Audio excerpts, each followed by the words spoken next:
Hello everyone. तो कल भाई IBACIO का जो एग्जाम था वो कंप्लीट हो चुका है और मेरा कल लास्ट शिफ्ट में ये एग्जाम था नोएडा सेक्टर 62 में।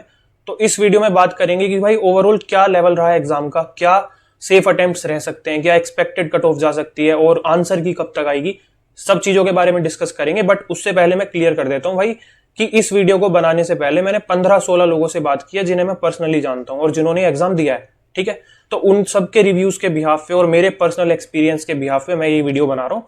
तो शुरू करते हैं। ठीक है भाई, अगर सबसे पहले मैं अपने अटेम्प्ट्स की बात करूं तो मैथ्स में मैंने किए हैं 17 क्वेश्चंस और रीजनिंग में मैंने अटेम्प्ट किए 18 क्वेश्चंस। जीके में मैंने अटेम्प्ट्स किए हैं 16 to 17 और इंग्लिश में मैंने पूरे अटेम्प्ट किए हैं 20 और करंट अफेयर में मैंने पूरे अटेम्प्ट किए हैं 20 क्वेश्चंस। ठीक है, इसका रीजन अभी बताता हूँ। पहले मैथ्स की बात कर लें तो मैथ्स भाई मुझे लगा है मॉडरेट टू टफ। ठीक है, मॉडरेट टू टफ था क्योंकि भाई 4 से 5 क्वेश्चंस इतने लेंदी थे कि मतलब उनमें अगर आपने टाइम दिया तो आपका पूरा पेपर खराब हो सकता है। ठीक है, रीजनिंग की अगर मैं बात करूं तो भाई रीजनिंग इजी ही लगी मुझे, सच कोई दिक्कत नहीं आई रीजनिंग में। ठीक है, मतलब 2 क्वेश्चन मैंने छोड़े क्योंकि मैंने मैथ्स में एक आध क्वेश्चन पे ज्यादा टाइम दे दिया था, इसलिए मैंने 2 क्वेश्चन रीजनिंग में स्किप कर दिए थे क्योंकि वो भी काफी लेंदी क्वेश्चन थे, डुएबल थे। बट और अगर मैं जीके की बात करूं तो जीके में भाई अगर 12 से 13 भी ठीक होते हैं तो अच्छा खासा स्कोर है। ठीक थी जीके, मॉडरेट लेवल बोल सकते हैं उसका। ठीक है, इंग्लिश की अगर मैं बात करूं भाई इंग्लिश को भी मैं मॉडरेट बोलूंगा क्योंकि कॉम्प्रिहेंशन अच्छा खासे लेवल का था। ठीक है, ओवरऑल बाकी कॉम्प्रिहेंशन के अलग जो भी चीजें थी वो टीसीएस जैसे एज इट इज सीजीएल में पूछता था वही चीजें थी, ऐसा कुछ अलग नहीं था, बट कॉम्प्रिहेंशन अच्छे लेवल का था। ठीक है, करंट अफेयर्स की मैं बात करूं भाई काफी एब्रप्ट और फैक्चुअल क्वेश्चन। ठीक है, काफी एब्रप्ट और फैक्चुअल क्वेश्चन पूछ रहे हैं। अगर आपने 8 से 9 भी ठीक कर दिए तो भी ठीक ठाक है आपका स्कोर। ठीक है, अगर मैं बात करूं भाई सेफ अटेम्प्ट्स की, अगर किसी ने 75 प्लस अटेम्प्ट किए विद गुड एक्यूरेसी तो उसका सेफ अटेम्प्ट है। ध्यान रखना ये अटेम्प्ट है, ठीक है, स्कोर नहीं है।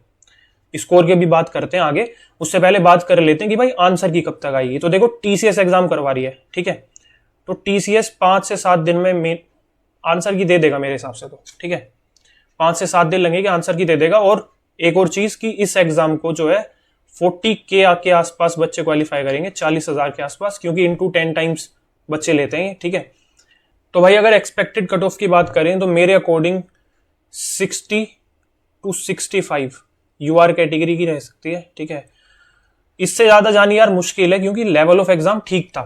ठीक है, ज्यादातर किसी बच्चे ने भी ये नहीं बोला कि हाँ भाई बहुत इजी एग्जाम था, हो गया सब, ऐसे नहीं था।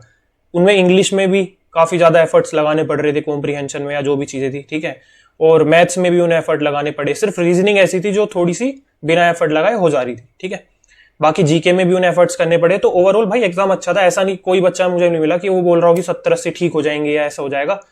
तो ठीक एग्जाम था।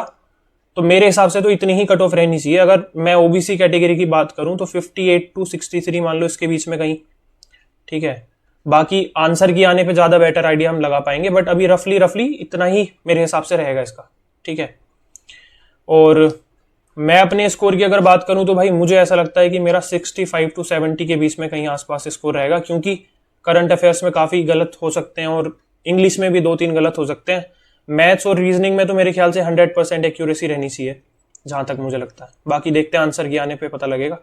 ठीक है, तो भाई कमेंट सेक्शन में ज़रूर बताना कि कैसा लगा एग्जाम का लेवल और कितने आपने अटेम्प्ट किए, क्या एक्सपेक्टेड स्कोर है। और बाकी देखते हैं, अभी सिक्योरिटी असिस्टेंट वाला भी एग्जाम लाइन अप है, उसके बाद CHSL भी है, तो उनके भी मॉक्स लगाएंगे। तो all the best for that and thank you for watching.